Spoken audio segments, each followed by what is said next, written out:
Now, I'm just going to get down to that answer.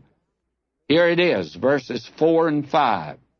Then came the word of the Lord of hosts unto me, saying, Speak unto all the people of the land and to the priests, saying, When ye fasted and mourned in the 5th and 7th month, that would be August and October, even those 70 years, that is, when they were in captivity, did ye at all fast unto me, even to me?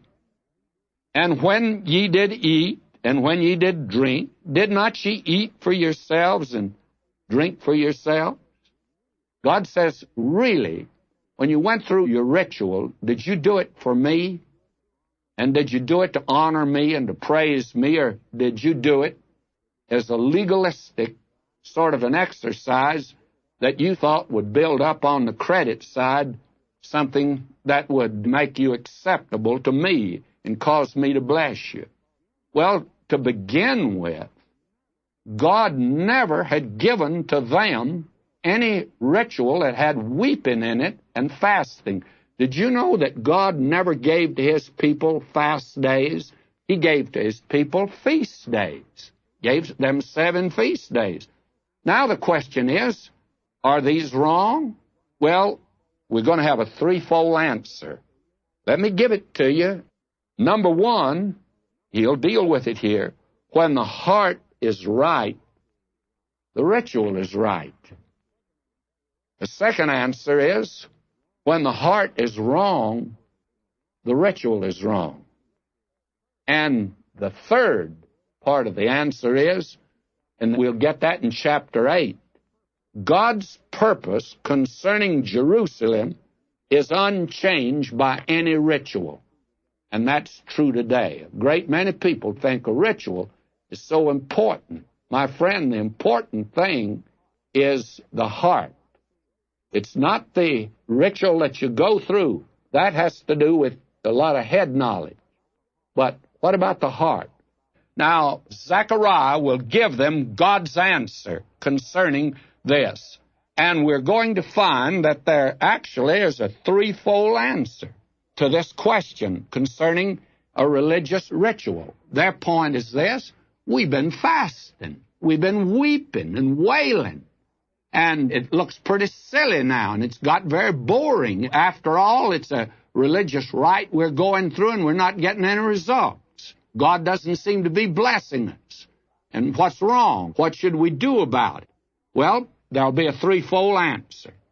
The first is, beginning here at verse 4, when the heart is right, the ritual is right. And that goes down through verse 7, from verse 4 to 7. Then verses 8 through 14, when the heart is wrong, the ritual is wrong. And then the third answer we'll get in chapter 8. God's purpose concerning Jerusalem is unchanged by any ritual. And that ought to answer the question of a great many folk today who are saying, oh, let's do this or that and hasten the coming of Christ. My friend, you couldn't move it up 1 second by anything that you do. Don't you know that he's running this universe and that anything that you do is not going to interfere with his plan or program? You can't interfere with him. And these people thought that a ritual might have something to do with changing God's plans. God lets them know in chapter 8 he intends to accomplish his purpose. Now, let's notice this first of all. The ritual is right when the heart is right. Verse 4, we read, Then came the word of the Lord of hosts unto me, saying, Speak unto all the people of the land and to the priests, saying, When ye fasted and mourned in the 5th and 7th month, and that was August and October, even those 70 years, now that's during the 70 years captivity, did ye at all fast unto me, even unto me? God makes it very clear to them, and actually a good translation would be, did you really fast? Did you really fast unto God? Did you really do it unto him? After all, God's making it very clear now that he does not approve, nor does he condemn the ritual. he inquires into the motive, and he actually avoids the question. In their specific case, they'd fasted, as they said, these so many years. Oh, boy, you can read between the lines there. It had become boresome to them. Worshiping God had really become boresome. And the Lord is saying to them, if you really want to know the truth, God says, I was bored with you also. I thought you were very boresome. I'll be very frank with you that I think there are a lot of so-called Christian services today that causes God to yawn. I think that he says, ho, hum, here they go again, jumping through some little hoop as if they think that will please me.